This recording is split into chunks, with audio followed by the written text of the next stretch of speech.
I decided to take the camera and just do some brief footage of what I'm going to do to this BMW E60, which previously was 2.5 liter diesel engine, which were actually 3 liter, because this one is 197 horsepower, but the owner decided to make it 3.5, which once again is 3 liter, but it's with 2 turbochargers.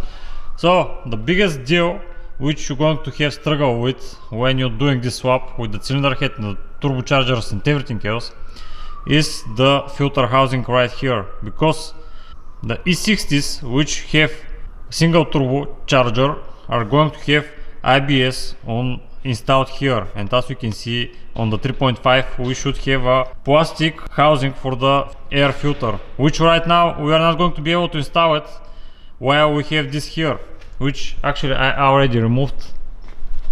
So it's right here, and the thing which I'm going to do is going to be to try to reposition the location of the ABS unit to somewhere here, which is originally installed on the 3.5 models.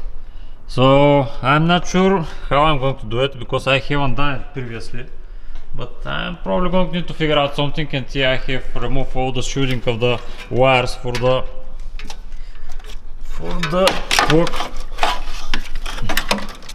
plug of the ABS unit, which is here. And in total we roughly have around 30 wires which goes to this multi-plug for the ABS unit. So I was hoping that I'm going to have enough length so to use the original wiring to go there, but yeah, it's going to be impossible. So I'm going to need to extend all of the wires, all the 30 wires, somehow to this point here. So probably going to need roughly 2 meters extension wire on each of them, so to be able to move the plug there. And I'm still trying to figure out from where I'm going to make the wires to go through, because I was planning to make it somewhere here, but I am not sure that it is possible to be done. Originally on the 3.5 diesel engines, the wires are going through here, if I remember right. They are not going through there, so they are coming inside the car, and probably from here are coming to the ABS unit. But yeah, so to be able to do it on this car, we're going to need to remove the whole dash and everything else, so to make the wires to go from there behind the dashboard, and after that going through this hole here, which is a lot of labor, guys. And yeah, I'm not planning to do this. If I somehow manage to take the wires from there, from the ABS unit to this point here, as you can see, we're going to make the wires here really thick, and this is going to obstruct the hood to close up safely. So I don't think here is a good idea to make the wires to go through. Maybe from here underneath this positive terminal, but still I'm not sure where I'm going to be able to make the wires to go through. So probably someone is going to say that it's not the best idea. I'm going to try to make it from somewhere on the front of the car. So I'm going to try to figure out something, and I'm going to show you in the end. But to be able to do this swap, you're going to need several brake lines. So because right now we are not going to be able to use the old ones, because the curvature and everything else, the length especially, is going to be totally different if you install the ABS unit here. So that's why you're going to need different brake lines, which the owner provided, which are right here. I believe they were 6 in total. This is the bracket which is going to hold the ABS unit on the new place. So yeah, we are not going to be able to use the old bracket which was holding the ABS unit. The owner took a bracket from a 3.5 model. So yeah, this is not going to be a simple job, guys. So let me figure out how I'm going to deal with the wiring, and I'm going to show you what I came up with.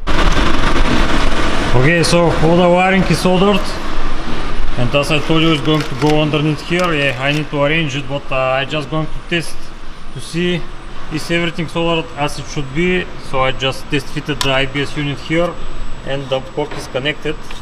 So I'm just going to try to connect to the ABS to see is everything okay, do we have any fault codes, and if everything's okay, we're going to start figuring out the brake lines.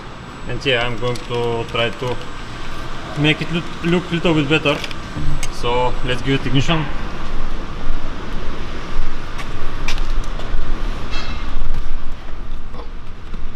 Okay, ignition on.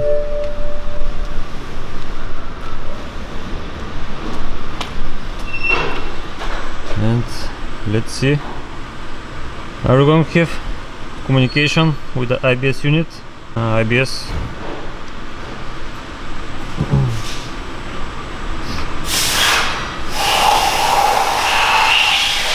Okay, we have a communication. Let's see for fault codes.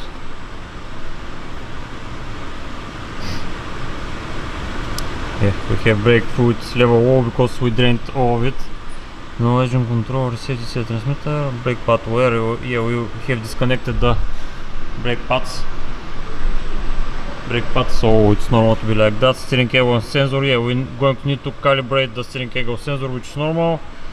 I'm not sure why this is here. Probably, yeah, it's in history because I have disconnected the ABS probably while the battery was still connected. So I should be able to clear this. Okay, we're going to still have at least 2 brake fluid level, and yeah, it should trigger a fault code for the brake pads, but I guess on the second ignition is going to trigger it. So everything looks fine. Actually, maybe if I try to rotate the wheels, it's going to be interesting. Have I connected right all the wheels? I have rechecked everything several times, but I want to be sure that everything is fine. So I'm going to try to rotate the front left. Yeah, right now the rim is not here, so it's going to be a little bit hard. Actually, this car already has brake calipers from 3.5 diesel. And yeah, this is the biggest benefit for the owner, is that it is going to have an all-wheel drive, because as many of you probably know, the 3.5s don't have. Yeah, as we can see, we have a reading, and because of the differential we have some reading on the right side. And as I start to saying, many of you probably going to know that the 3.5 doesn't have all-wheel drive from the factory, and this one is going to have, which probably is a big benefit if you like this type of things. I don't like it, but so the front right we have a reading. For the rear ones we're on parking, and probably I'm not going to be able to. Oh, I'm going to be able. Okay, this is the rear left. Let's see. Rear left we have a reading, and lastly the rear right. Let's see. Rear right, yes, everything seems fine. Okay, I'm going to proceed with the installation of the brake lines and arranging all of this spider web, so to look a little bit more cleaner. So yeah, it's a lot of labor involved here, but this is how it goes when you want to go from 2.5 to 3.5. So a little bit of update. I needed to install 3 nuts of this type. I don't know how to call them, but I have drilled 2 holes here, and originally there were a hole here, so I installed 3 nuts like this. So to be able to install the bracket which is holding the ABS unit itself, so as you can see it's aiming in the turrets, and here one. But because if you install it, you're going to have a little bit of clearance issue, you're going to need to install longer bolts underneath here. So it's going to look something like, let me show you. So the bolt is going to go through here, and I'm going to install a spacer like that Because if you don't put this spacer here, the ABS unit is going to be bended. That's why I'm going to install a spacer here. So yeah, I'm around to this point, and the brake lines, most of them are in place. We have changed these two ones. We have aligned the rear brake lines, which are here. Yeah, they don't look so good, but the seller sent us some brake lines which were kind of bended, so it was really hard to make it go to this point. But from the rear ones it go through here, behind these panels, and after that here on the top there with this is the both rear ones with the rubber hoses, so to be able to flex itself. And the front right one, it goes through here, so we need to remove this panel here, the whole of it, so to gain access to it. We have removed the unneeded ones. They were in total 3 lines here, so we have removed 2 of them, and we just ended leaving only one of it. So we are using the original line here, which was installed previously, and we have connected it. So we have connected it here, and from here it goes. It's this one, the one without the rubber hoses. So the only line which left to be installed is the front left one, but it's the shortest one, and it's pretty straightforward how to install it. It goes through here up to the ABS unit. So I believe the hardest part is done. The part which the lines are going through is through the body. So you're going to need to remove the hydraulic reservoir, the coolant reservoir, the heater, water pump with the valves and everything, so to gain access to the side of the panel here. It's really hard to do this job with the engine installed in place. You are not going to have enough space to make it fit perfectly. If the engine was removed, it was going to look much more better, but yeah. So the seller bended these lines here, so they look kind of bad, but we try to straighten them up as good as it was possible, because these ones are really stiff and it's really hard to work with them. Okay, so all the brake lines are connected in the ABS unit, and as we can see, I have plugged in the multi-plug, and the installation is pretty much installed where I'm planning to leave it. So as we can see, it comes from here, which we were talked about, and after that I have attached some zip ties for securing the installation, but I was pretty sure that it's not going anywhere when it's installed like that. And from there on it goes down here, and because I made it a little bit longer, we just put a little bit zip ties where we find some empty holes. I believe this should not obstruct the location of the air filter housing, so it should have enough space here.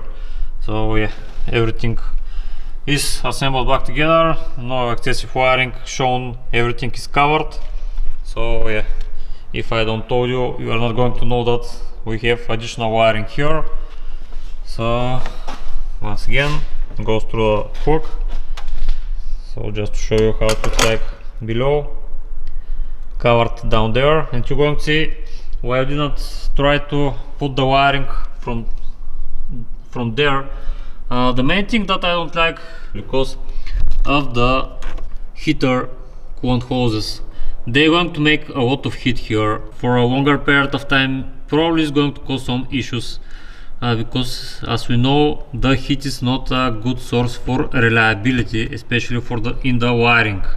So that's why I think this is much more preferable, and I don't think it's going to mess up anything. If you want to remove it from here, you're just going to need to disconnect the plug, and yeah, of course, cut down all the zip ties, and you can move the whole wiring. And once again, the brake lines. Probably this was the toughest job ever. It was really hard to aim all the brake lines to this point. Still, we managed to do it. Once again, because this is not 3.5, we don't have some original studs for attaching the plastic holders for the brake lines like we put there one. Let me show you. We took this holder from the original brake lines, so we try to install it, so the brake line is to be held at least at one point.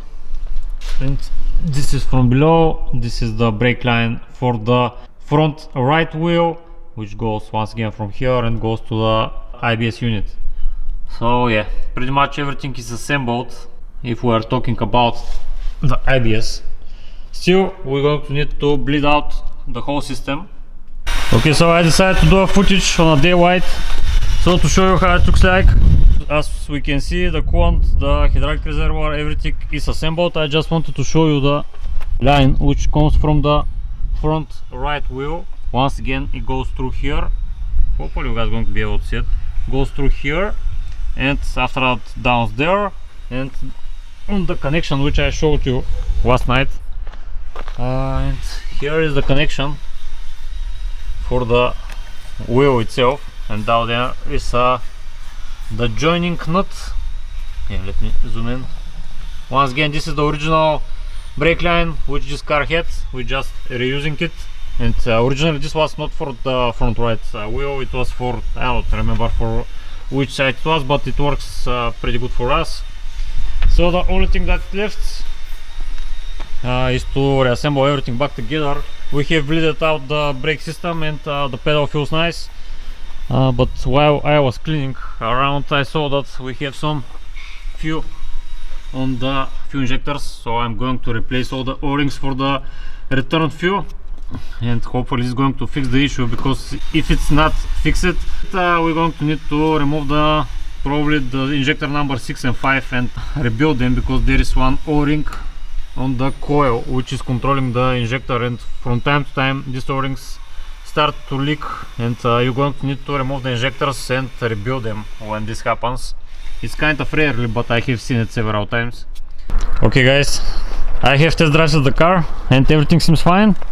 Just to show you under the hood how it looks like. Pretty much like every other engine bay on 3.5 diesel engine, except that right now we are missing the air filter housing.